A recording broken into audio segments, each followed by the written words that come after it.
Jóvenes, buenos días. El tema de esta semana es movimiento en un círculo vertical. Dice que este movimiento, la dirección del peso es la misma en la parte más alta que en la parte más baja de la trayectoria, puesto que la gravedad siempre actúa hacia abajo y que las fuerzas que conservan el movimiento circular siempre deben dirigirse hacia el centro de esta. Debemos considerar una masa m atada al extremo de una cuerda y girando en un círculo de radio r, como muestra la figura anterior.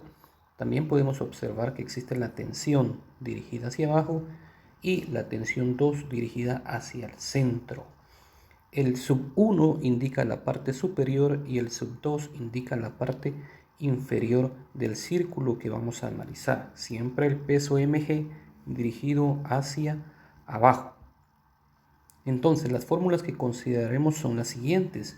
Tensión 1 más masa por gravedad es igual a masa por la velocidad 1 al cuadrado dividido radio. Esta fórmula la consideraremos en la parte superior del círculo. Al igual que en la parte inferior tendremos la tensión 2 menos masa por gravedad es igual a masa por velocidad 2 al cuadrado dividido radio. Como dice, si la masa pasa por el punto más bajo, el peso mg aún se dirige hacia abajo, pero la tensión 2 tiene dirección hacia arriba, o sea, hacia el centro del círculo. Recuerden que estas fórmulas son generales y debemos tomar en cuenta qué es lo que nos piden para poder despejar de ellas. Veamos el ejemplo.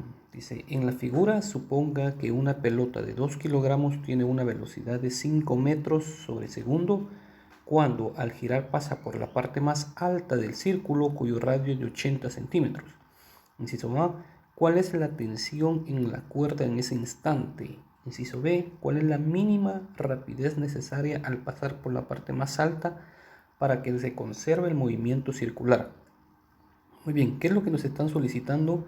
La tensión de la cuerda en ese instante. ¿En qué instante? En la parte más alta. Entonces recuerde que la tensión es la fuerza que genera la cuerda. Y en el inciso B nos están pidiendo que cuál es la velocidad mínima requerida para que se mantenga el movimiento circular. Entonces veamos la solución del inciso A. ¿Qué datos tenemos? Un radio de 0.80 metros, ya convertido a metros, la gravedad de 9.8 metros sobre segundo cuadrado, una velocidad de 5 metros sobre segundo y una masa de 2 kilogramos. Recuerden que estamos analizando la parte de arriba de la trayectoria. Entonces el peso mg como la tensión en la cuerda se dirigen hacia abajo y hacia el centro del círculo. Entonces aplicamos la primera fórmula que decía tensión 1 más masa por gravedad es igual a masa por velocidad 1 al cuadrado dividido radio. Entonces, como nos están pidiendo la tensión 1, despejamos tensión 1, mg que está sumando pasa al otro lado a restar y sustituimos datos para poder encontrar la tensión 1.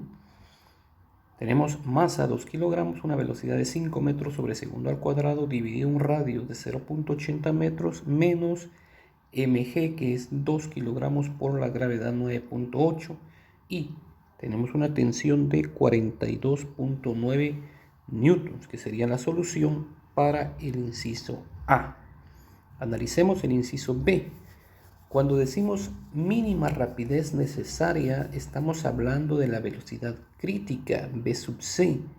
En otras palabras, la velocidad mínima cuando la tensión en la cuerda disminuye a cero. Entonces debemos tomar en cuenta eso, que cuando nos pidan la velocidad crítica estaremos tomando en cuenta que la tensión es igual a cero y toda la fuerza centrípeta es proporcionada por el peso mg. En este caso la velocidad 1 será igual a la velocidad crítica, que es la que nos están pidiendo y tenemos que despejar. Entonces, como estamos analizando la parte alta del círculo, usamos la misma fórmula y despejamos V sub c, que para nuestra fórmula general era V sub 1 y se convierte en nuestra velocidad crítica que nos están preguntando. Al despejar sabemos que nos queda que la velocidad crítica es igual a la raíz de gravedad por radio. Y entonces tendremos que al sustituir nuestra velocidad crítica es igual a 9.8 metros sobre segundo al cuadrado por 0.8 metros en una raíz cuadrada, y tendremos que nuestra velocidad crítica es de 2.8 metros sobre segundo. Dice, si la velocidad en la parte de arriba disminuye en menos de 2.8 metros sobre segundo, ya no tendrá la fuerza necesaria para mantener el movimiento circular y la pelota se convertirá en un cuerpo en caída libre. Eso es todo.